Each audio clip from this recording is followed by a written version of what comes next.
সামাজিক যোগাযোগ মাধ্যমে কিছু ছবি দেখি, কিছু খবরাখবর দেখি। একটা ছবি দেখছিলাম যে ডাক্তার শফিকুর রহমানের সঙ্গে চীনা রাষ্ট্রদূত মানে এমনভাবে কোলাকুলি করতেছে, এমনভাবে মানে আচরণগুলো মনে হচ্ছে যে এটা কোনো একটা রাষ্ট্রীয় প্রোটোকল, একটা ভিন্ন দেশ, সেখানে যে একটা রেস্ট্রিকশন আছে সব গুলায় ফেলতেছে। মনে হচ্ছে যেন মানে দলীয় কর্মী বা নেতা, মানে জামাতের নির্দেশে চলতেছে তারা, অথবা চীনের মানে অধীনে জামাত ইসলাম, এমন একটা ভাব। কিন্তু এখানে আদর্শগতভাবে কোনো মিল আছে? জামাত ইসলাম খোদা তাআলা বিশ্বাস করে, চীন খোদা তাআলাতে বিশ্বাসই করে না। কিন্তু এমন মাখামাখি মনে হচ্ছে যেন একটা বিশাল ব্যাপার, মানে চীন আর জামাত ইসলাম এক।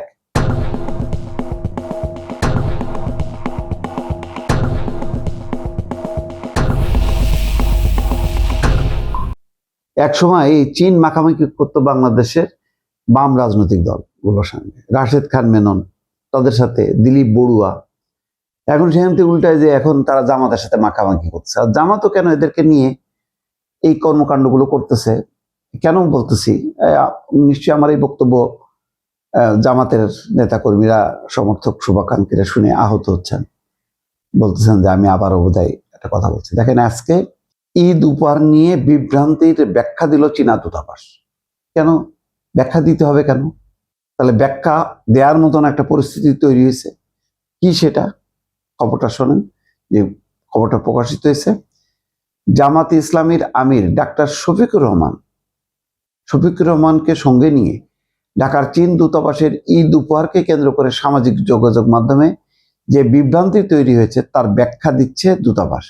মঙ্গলবার রাতে চীনা দূতাবাসের ফেসবুকে এক পোস্টে বলা হচ্ছে, চীনা রাষ্ট্রদূতের একটি দাতব্য অনুষ্ঠান নিয়ে সামাজিক যোগাযোগ মাধ্যমে প্রকাশিত কিছু তথ্য সত্যের সঙ্গে সামঞ্জস্যপূর্ণ নয়। ভদ্রভাবে দিয়েছে তারা।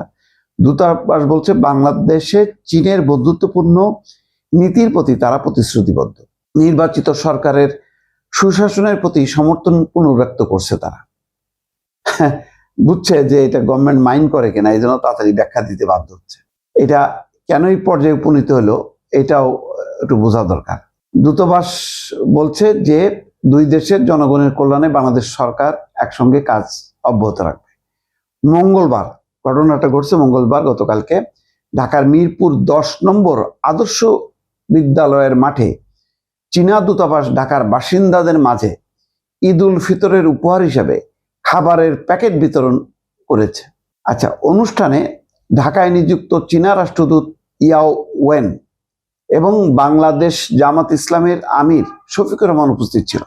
সম্ভবত ওটা শফিকুর রহমানের নির্বাচনী এলাকা, সেই কারণে যেহেতু অনুষ্ঠানে চীনা দূতাবাস দুস্থদের মাঝে খাবার বিতরণ করবে, সেখানে ছিল।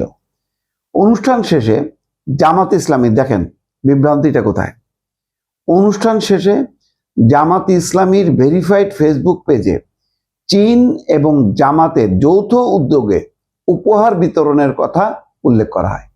এটা হইল চীন আর জামাত, মানে এটা মনে হচ্ছে যে মানে জামাত একটা ক্ষমতায় আছে।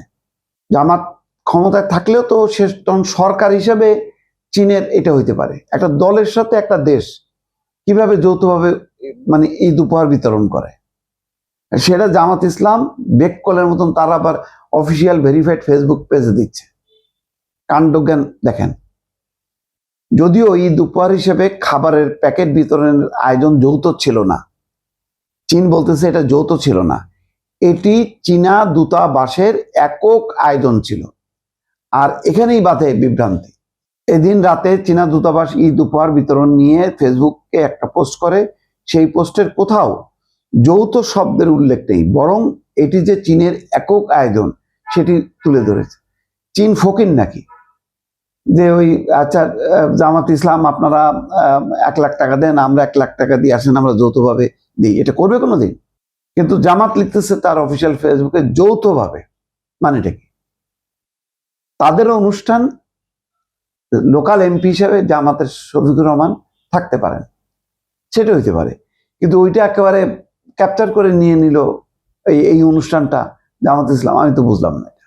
এরই মধ্যে সামাজিক যোগাযোগ মাধ্যমে চীনের সঙ্গে জামাতকে নিয়ে নানা সমালোচনা শুরু হয়।